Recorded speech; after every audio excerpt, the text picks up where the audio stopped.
Hey kids, it is lesson 19. Sorry, it was like right in the middle. Lesson 19, and we're going to take a quick look at this hierarchy of the quadrilaterals. And it's not in color like it says at the bottom. It is in black and white, but it will do.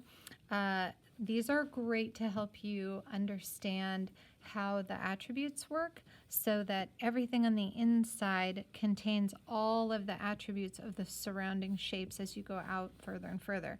But the outer shapes do not necessarily always have the attributes of the shapes as you go inner towards the center.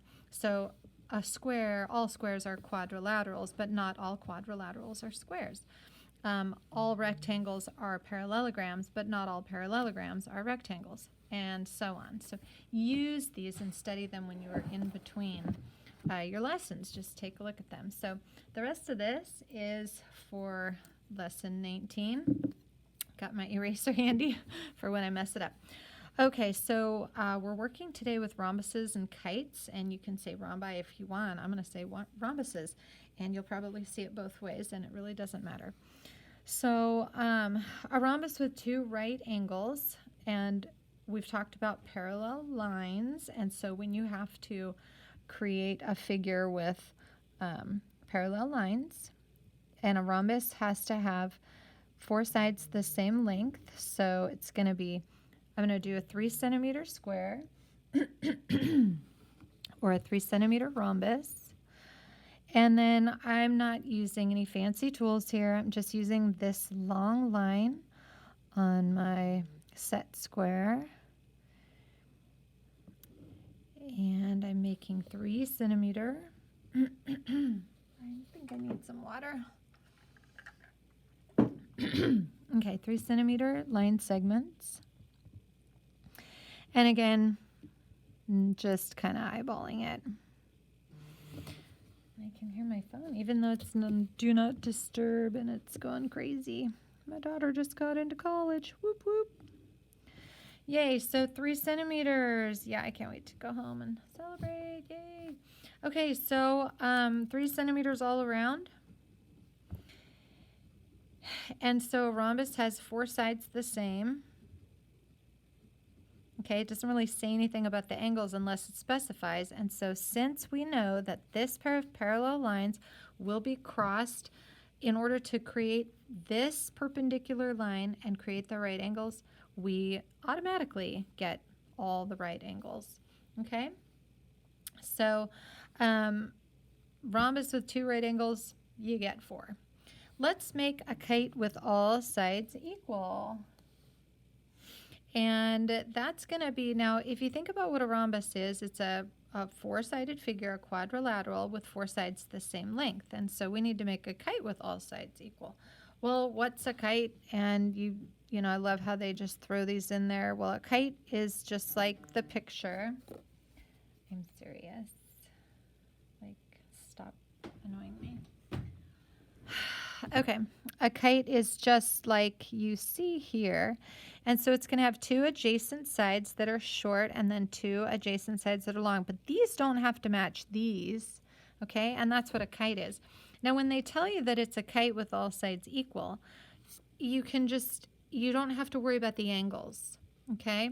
So we can create, I just need to make sure that I have the sides that are the same length. So if I have a 2 centimeter side here, and then I have a 2 centimeter side here, then I can close this off. Now the way to get the, it's very challenging, but I usually just kind of guess approximately where the midpoint is, and then I just kind of shoot for it, but I need to have the 2 centimeters. So as you can see, it's a little past my 2 centimeters, so I'm going to roll that up a little bit, put the dot where 2 centimeters is, and now I'm going to check this and make sure it's 2 centimeters. Ooh, that's terribly short. Sorry, I might be on the wrong thing. Oh, no, that's just about right. Okay, I was looking at the wrong line.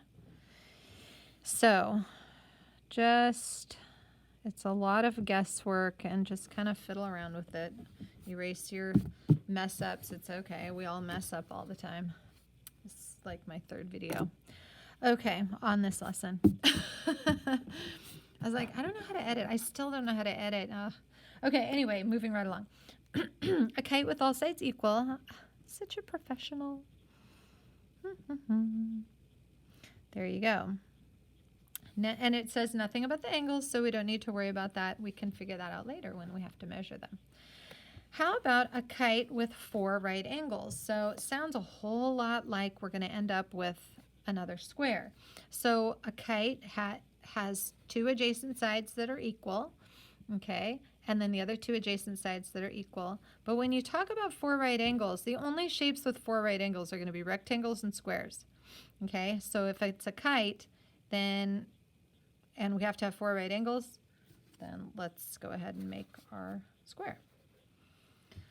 So let's make, can we do 1.5 inches here? 1.5 inches, and we'll just eyeball it. And again, we're going to go for the 1.5 inches.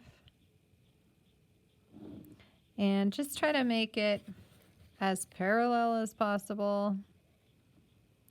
If it's not 100% perfect, you can fix it a wee bit. There you go, close enough.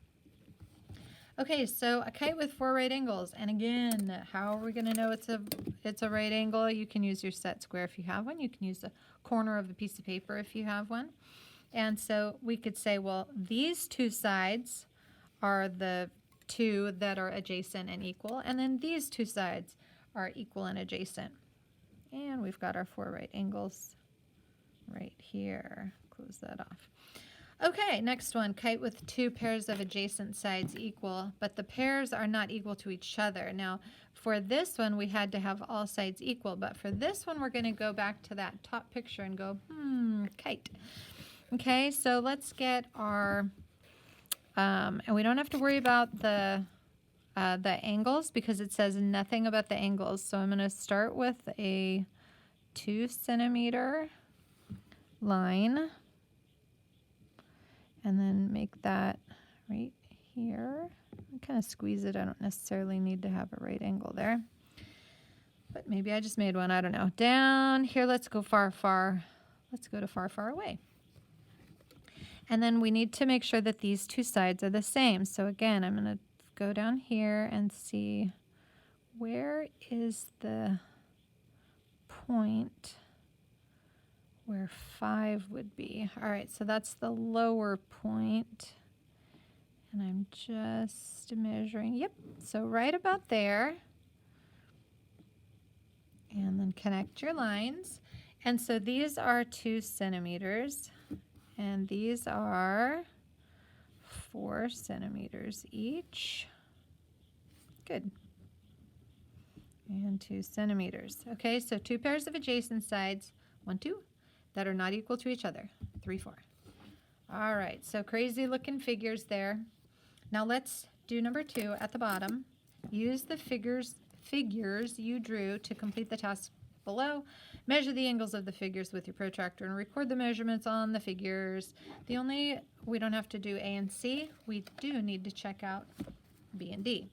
Now, as you have learned, if you extend the lines out, it's going to be a whole lot easier for you to use your protractor and get the measurement on this angle.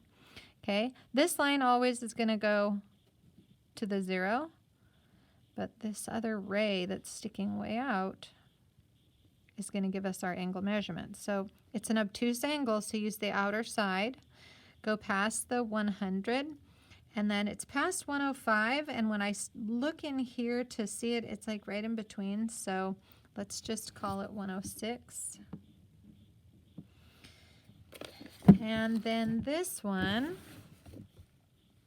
as you will discover, should be roughly the same. So let's check it out and make sure we're at about 106. Put this right on the point. And And my precision is not the best right here. If I was to continue going out, okay, so if we call it 107, oops. Go back and check this one. I could have changed it or fudged it in the wrong direction. Okay, so you know what? It's okay to double check yourself. All right, yeah, it's 107. I think I was making it too small. And then this side, because it looked more like 107, so I thought I better go check that one. And now you can kind of go see out here, 105.67, that would be right there. So let's mark it 107. Okay, so that's this angle here and this angle here. And so you're labeling them. Usually the angles will be labeled on the inside and it's not quite as messy.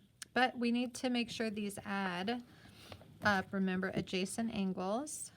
So let's figure out what this angle is.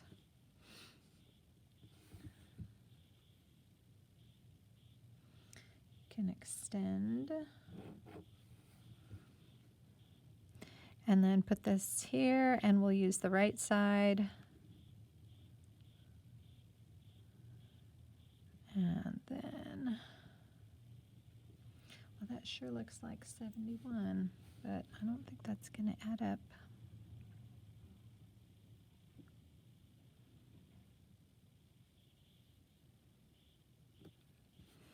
All right, well, it looks about like 71.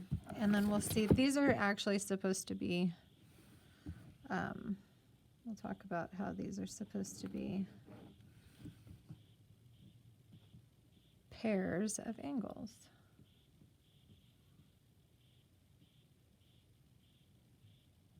Woo-wee. Boy, my drawing is really off today. Can't even get it very close. Yep, not very precise. Okay. Well, we'll call these about 70 something. And so what you need to do is we're going to take the difference to mathematically figure out what our matching amount should be, because we know that the adjacent angles have to add up to 180 degrees.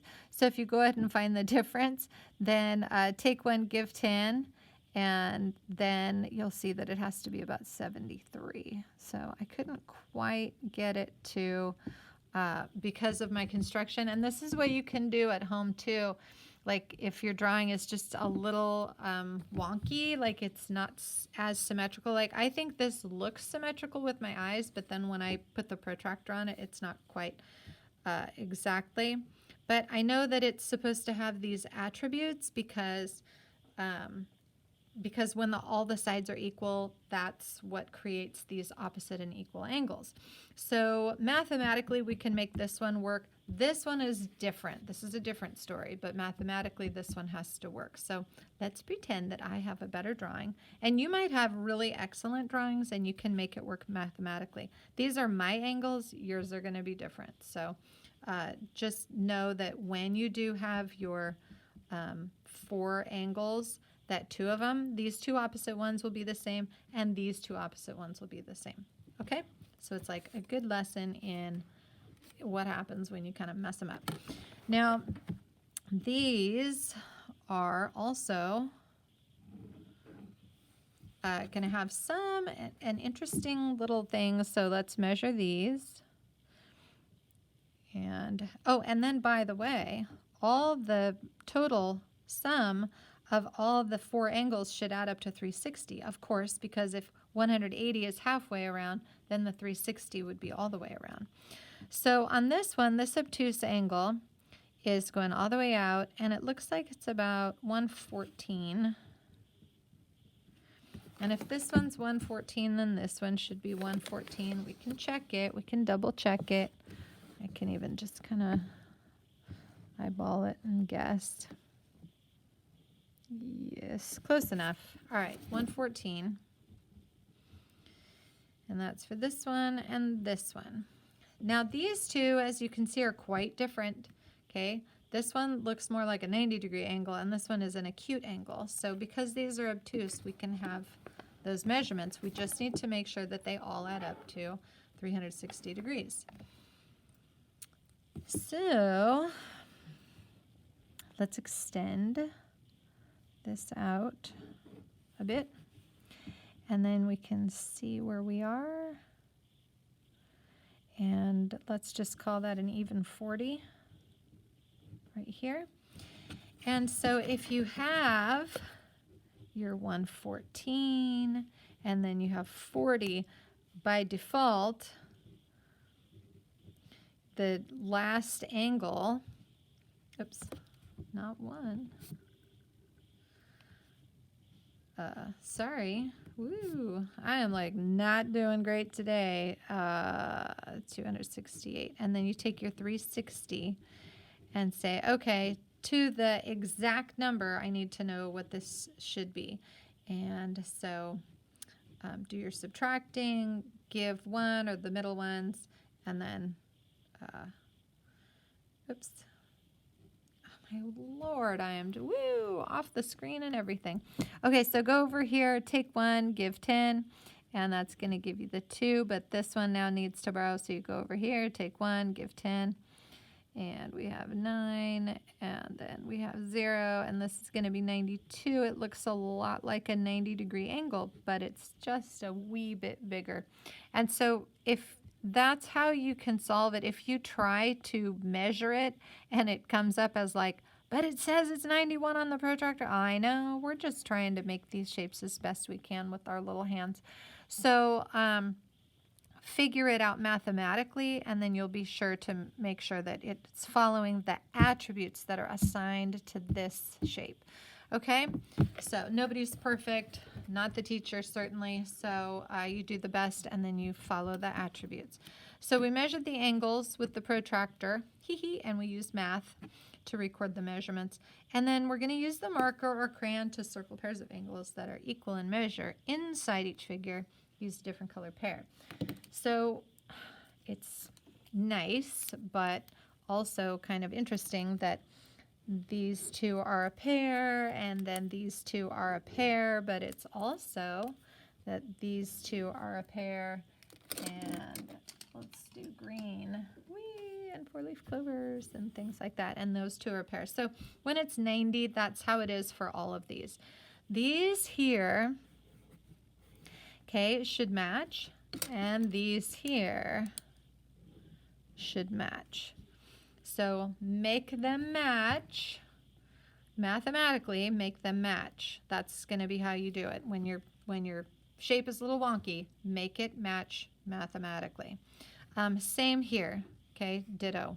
It's going to be these two, these two, these two, these two, all around. They're all adjacent, and because it's 90, 90 all around, they add up. Okay. On to the kite. What are the attributes of the kite? It's really just these two that will be matching angles, okay? So these two are going to be the ones. These will not, because this is going to be a wider top and a narrow bottom. That's what a kite kind of looks like. This, I'm going to use a different color still. So these two sides are equal and adjacent. And then these two sides are equal and adjacent. But they're not parallel, and they're not equal to these. Okay, that's what makes a kite. Now, on the back of this, it's really just more about the properties. So get your pencil, because your coloring is done. And we're going to list the properties shared by all of the squares that you worked with today. Well, squares, okay, they have to have 4 sides, the same length. And the other important thing, 4 right angles. Okay, properties that are shared by the kites that you worked with today. Kites are going to have 2 adjacent sides, 2 pairs of adjacent sides that are equal.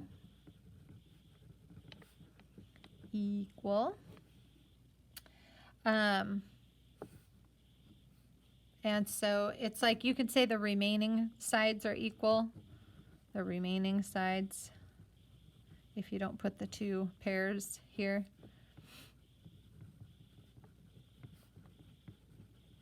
Okay, so that's going to be the top and then the bottom. So these 2 and then these 2. Okay. Now, when can a rhombus also be called a square? It's all about the angles here because they already have 4 sides the same length. When they have 4 right angles. And when can a kite also be called a square? Well, the square has a very specific definition. It's got to have 4 sides, the same length, which you don't always have to have on a kite. But it also has to have 4 right angles. Okay, and the kite that we made up above was just more like a rhombus right here because it had 4 sides the same length, but this one was clearly not. And when can a trapezoid also be called a kite? Okay, now a trapezoid only has 1 pair of parallel sides. That's the definition. It's a 4-sided figure with 1 pair of parallel sides. So it needs to have 2 adjacent sides with the same length.